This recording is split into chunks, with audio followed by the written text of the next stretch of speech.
제목은 한 마음 되는 법이라는 제목으로 함께 말씀을 살펴보겠습니다. 하나님께서 오늘 우리에게 주시는 말씀은 야고보서 말씀입니다.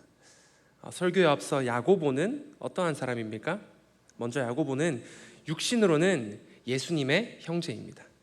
예수님과 야고보는 모두 같은 어머니 마리아에게서 난 형제입니다. 그 야고보가 기록한 야고보서는 참 직설적인 책입니다. 개인의 경건에 대하여, 생활 습관에 대하여 많은 부분을 날카롭게 다루고 있습니다. 어쩌면 신약의 수많은 편지글들 중에 가장 실천적인 편지라고도 말할 수 있겠습니다.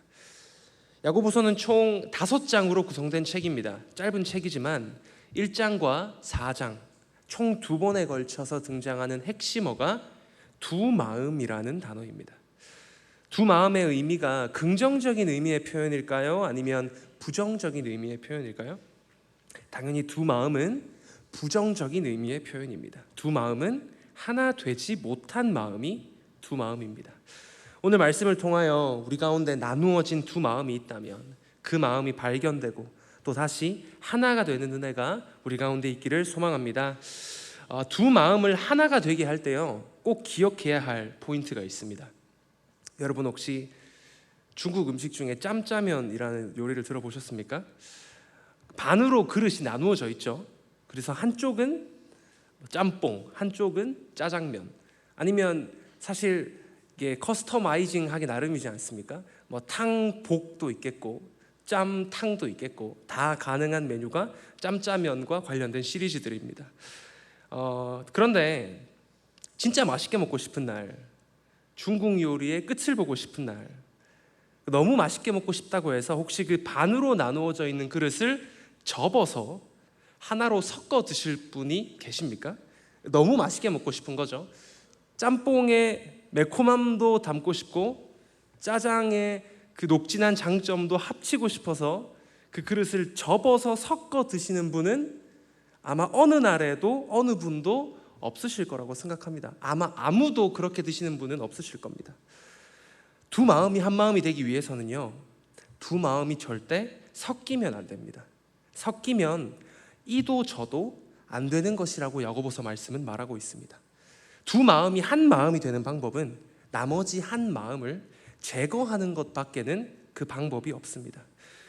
야고보서에 두 마음이라는 키워드가 2번이나 등장합니다. 그런데 그 교훈은요, 두 마음 사이의 균형을 찾아가라는 말씀이 아닙니다. 한 마음을 완전히 제거하라는 의미가 있습니다. 그 두 마음의 의미에 대해서 함께 살펴보겠습니다. 야고보서가 말하는 두 마음, 그 중에 첫 번째는요, 부족함 없게 하실 하나님을 의심하는 마음입니다. 우리 야고보서 1장 6절에서 8절까지 같이 보도록 하겠습니다. 오직 믿음으로 구하고 조금도 의심하지 말라. 의심하는 자는 마치 바람에 밀려 요동하는 바다 물결 같으니 이런 사람은 무엇이든지 주께 얻기를 생각하지 말라. 두 마음을 품어 모든 일에 정함이 없는 자로다. 아멘. 야고보서는 먼저 하나님을 의심하는 마음을 두 마음이라고 지적합니다. 왜 하나님에 대한 두 마음, 의심이 생기는 것일까요? 우리 모두에게는 믿음의 시련이 반드시 있습니다. 그런데 그 시련의 끝이 없을 것 같을 때, 어두운 터널 안에 내가 있지만 그 결승점이 어디 있는지 알 수가 없을 때, 그때 사탄이 우리에게 주는 마음이 바로 의심이라는 것입니다. 우리 모두에게는 믿음의 시련이 있습니다. 믿음으로 버티는 시간이 있습니다. 그런데 아무리 버텨도 간절히 기도하는 그 기도 제목에 응답이 보이지 않으면 우리의 인간적인 마음이 나에게 속삭입니다. 뭐라고 합니까? 기도해도 안 되는 건가? 믿음의 역사는 옆집에만 나타나는 건가? 그런 생각을 하게 됩니다. 그러나 어떠한 상황에서도 한 마음을 유지하시는 여러분 모두 되시기를 축복합니다. 하나님을 의심하지 않는 우리가 먼저 되기를 소망합니다. 시련은요, 반드시 깊은 인내를 만들어냅니다. 그 인내가 너무나 귀중한 것인데요. 왜냐하면 하나님을 떠나지 않고 기도로 인내하는 시간은 우리 눈에는 열매가 당장 없어 보여도 그 인내하는 시간은 우리를 주 앞에 온전하게 만들어가기 때문입니다. 인내의 시간은 부족한 내가, 죄 많은 내가 주님 앞에 온전해져가는 최고의 결과를 낳습니다. 내가 바라는 열매가 보이지 않는다고 절망할 일이 아닙니다. 우리를 온전함으로 인도하시는 그분의 신실함을 의심하지 않는 것, 그것이 우리가 해야 할 일입니다. 왜냐하면 하나님은 그리하지 아니하실지라도 늘 선한 분이시기 때문입니다. 야고보서가 말하는 두 마음, 그 두 번째는요, 하나님과 세상을 겸하여 사랑하는 마음이 두 마음입니다. 오늘 본문인 4장 8절에 등장하는 이야기입니다. 하나님과 세상을 겸하여 사랑하는 마음이 두 마음입니다. 성경은 우리와 예수님의 관계를 가장 많이 빗대어 표현하는 단어가 부부관계로 우리와 예수님의 관계를 표현합니다. 예수님이 최고의 신랑이신 것이고 우리는 순결한 신부여야 하는 것입니다. 부부관계가 세상에 존재하는 많은 관계들과의 차이점이 있습니다. 친구 관계를 포함한 대부분의 관계는 두루두루 잘 지내는 것이 관계를 잘하는 것입니다. 우리가 한 친구랑만 고등학교 3년 내내 붙어 다니는 친구를 관계성이 좋은 학생이다라고 표현하지 않습니다. 이 친구 저 친구 모두와 그럭저럭 무던하게 지내는 학생을 보고 관계성이 참 좋구나라고 말합니다. 그런데 부부관계는, 예수님과 여러분과의 관계는 두루두루 친밀한 관계가 아닙니다. 부부관계는 1대1입니다. 너와 나, 한 사람, 한 인격체와만 맺을 수 있는 약속입니다. 예수님은 마치 부부관계처럼 우리가 그분만 의지하기를 원하시는 것입니다. 그분만 사랑하기를 원하시는 것입니다. 세상에서 이런 관계, 나만 바라봐, 이런 관계는 누군가 이거 너무 집착적인 거 아니냐라고 말할 수도 있습니다. 그리고 또 다음 세대는 나만 바라봐라고 말씀하시는 그 예수님을 너무 부담스럽다, 내 영역이 있어야 되는데, 내 삶이 있어야 되는데 언제나 나만 바라봐라고 하는 예수님이 부담스럽다고 느낄 수 있을지도 모릅니다. 그런데 인간의 잘못된 집착과 예수님이 우리에게 원하시는 그 거룩한 부부관계는 다릅니다. 예수님은요, 정말 그분만 의지할 때, 세상도 바라보는 것이 아니라 그분만 바라볼 때 가장 좋은 것을 주시는 분이신 줄 믿으시기 바랍니다. 이미 좋은 것을 갖고 계시고, 그냥 집착이 아니라 이미 좋은 것을 갖고 계셔서 하늘 보물을 우리에게 주시기를 기다리시는 분, 또 우리의 기도를 기다리시는 분이 바로 우리의 예수님이신 것입니다. 그런데 문제는, 사고는 자꾸 우리 쪽에서 발생하는 것입니다. 우리가 자꾸 두 마음을 품는 것입니다. 세상을 겸하여 사랑하는 것이 언제나 인간된 우리에게 문제입니다. 우리는요, 응답을 해주시는 것도 좋지만 응답해 주시는 타이밍도 굉장히 중요하게 생각하는 것 같습니다. 내가 딱 필요한 이때 하나님이 응답해 주시면 좋겠다, 아니면 지금 당장 하나님이 응답해 주시면 좋겠다. 그런데요, 예수님은 언제나 우리에게 믿음을 요구하십니다. 어떤 믿음입니까? 우리 하나님은 언제나 선한 목자시다. 우리 예수님은 언제나 최고의 신랑이시다. 여러분 믿으십니까? 세상을 겸하여 사랑하지 않고 우리 예수님만 사랑하는 우리 모두가 되기를 소망합니다.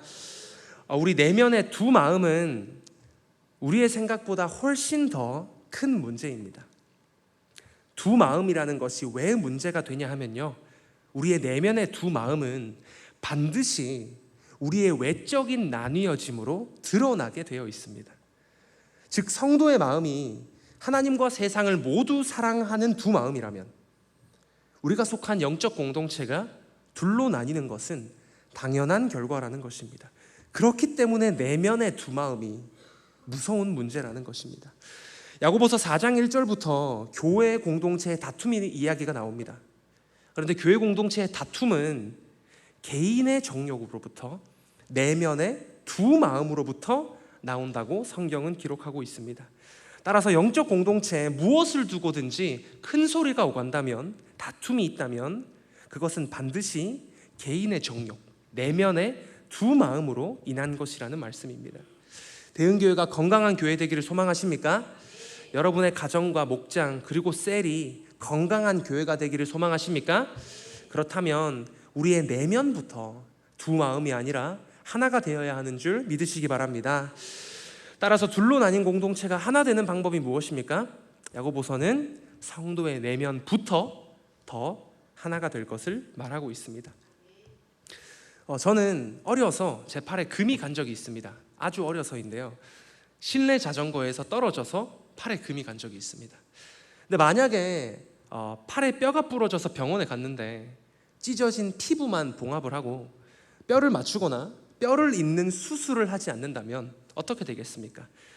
그 피부의 상처가 깨끗이 낫는다고 해서 의사가 나은 거 맞다 라고 말을 한다고 해서 그 팔이 제대로 된 기능을 할 수 있을까요? 그 환자는 일상으로 절대 복귀하지 못합니다. 어쩌면 평생 팔에 장애를 갖고 살아야 할 수도 있을 것입니다.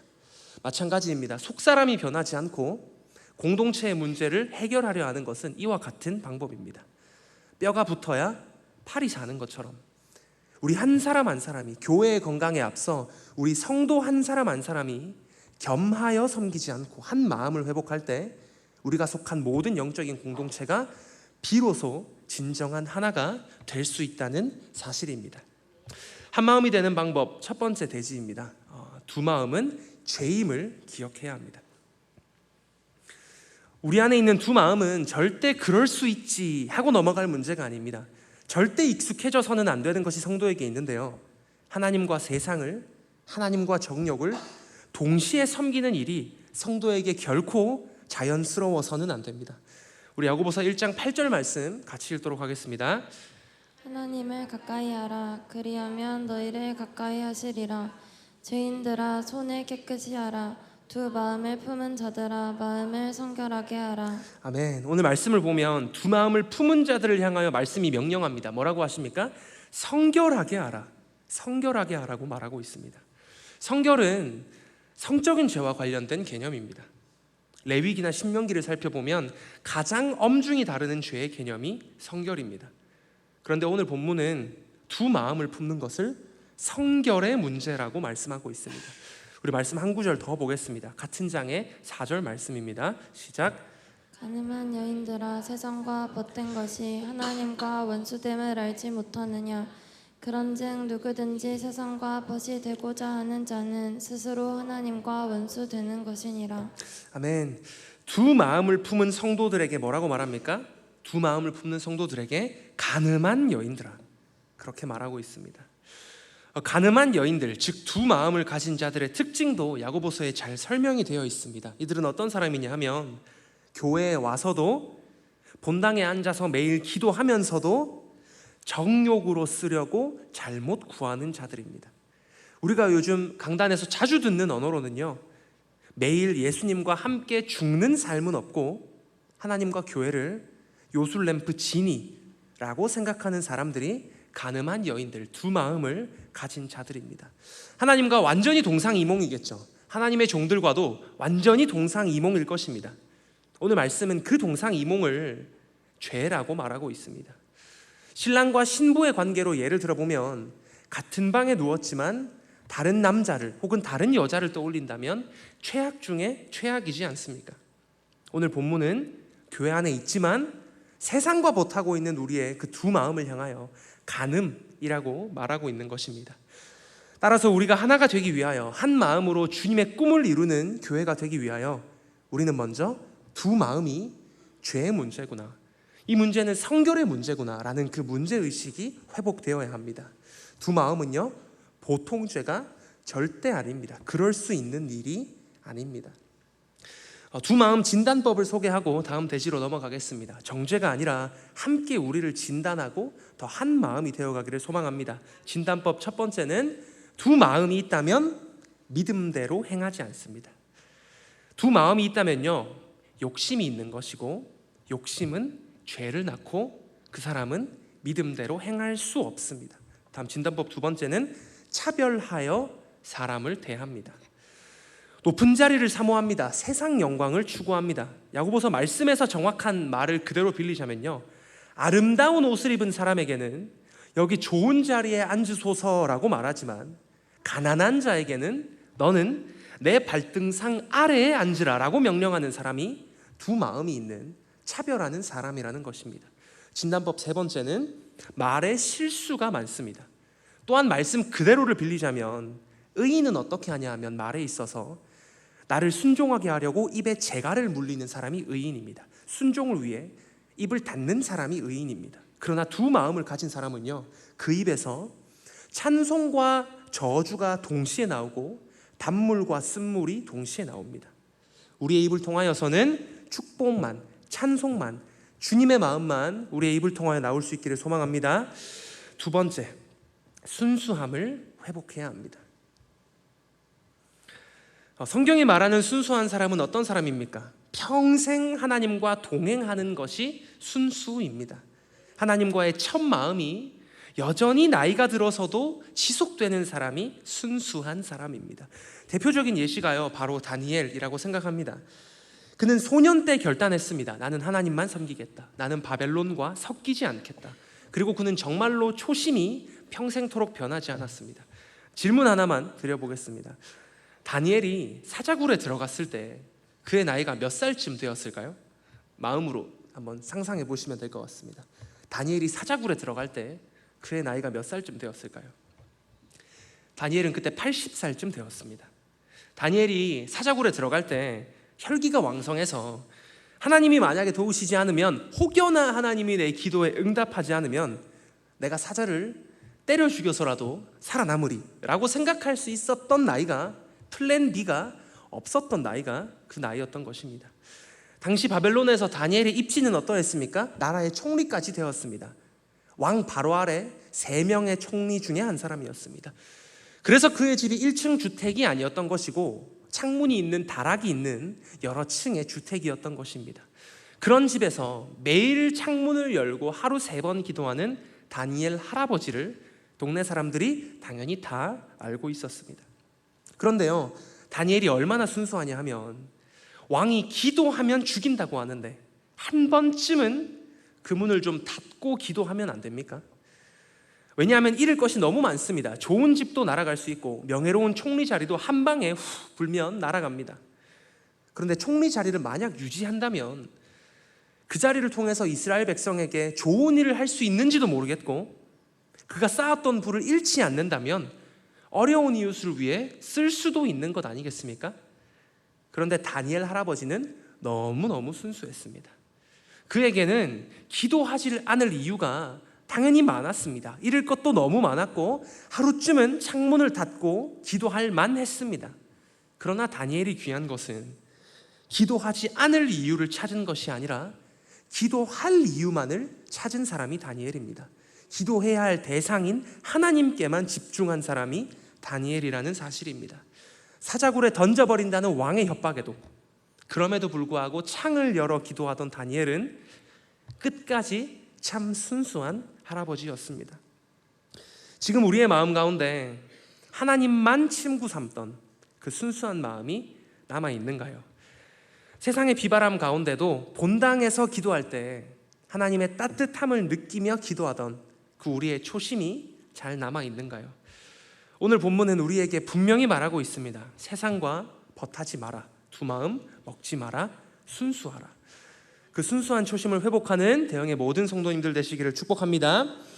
마지막으로 나의 내면과 내가 속한 공동체가 한 마음이 되기 위해서는 회개해야 합니다. 하나님을 가까이 하지 않는 사람이 있다면, 하나님을 가까이 하지 않는 사람이 있다면 하나님이 원하시는 대로 살 수 있을까요? 하나님과 멀리 있다면 하나님이 원하시는 대로 살 수 없습니다. 그런데 우리가 하늘로부터의 공급을 받지 못한다면, 즉 하늘을 향해 있는 기도의 파이프라인이 뚫려 있지 않다면 우리는 어쩔 수 없이 땅 위의 것으로만 살아갈 수밖에 없습니다. 당연하죠. 위로부터 다운로드가 없으면 땅에 있는 것을 탐하며 땅에 있는 것으로만 살아갈 수밖에 없는 게 당연합니다. 그런데 땅 위의 것은 딱 3가지입니다. 야고보서 3장 14절을 보면 땅 위의 지혜는요, 시기와 다툼과 거짓말입니다. 하나님을 가까이 하지 않는 인간이 이 땅을 사는 방법은 시기, 비교와 경쟁을 말합니다. 그리고 다툼, 그리고 거짓말입니다. 그렇다면 우리는 어떻게 살아가야 할까요? 우리는 하나님을 가까이 하며 살아가야 합니다. 그래야 그분의 뜻과 계획을 이루는 삶을 살 수 있습니다. 우리 오늘 본문 4장 8절 노란 부분만 같이 보도록 하겠습니다. 함께 읽겠습니다. 시작.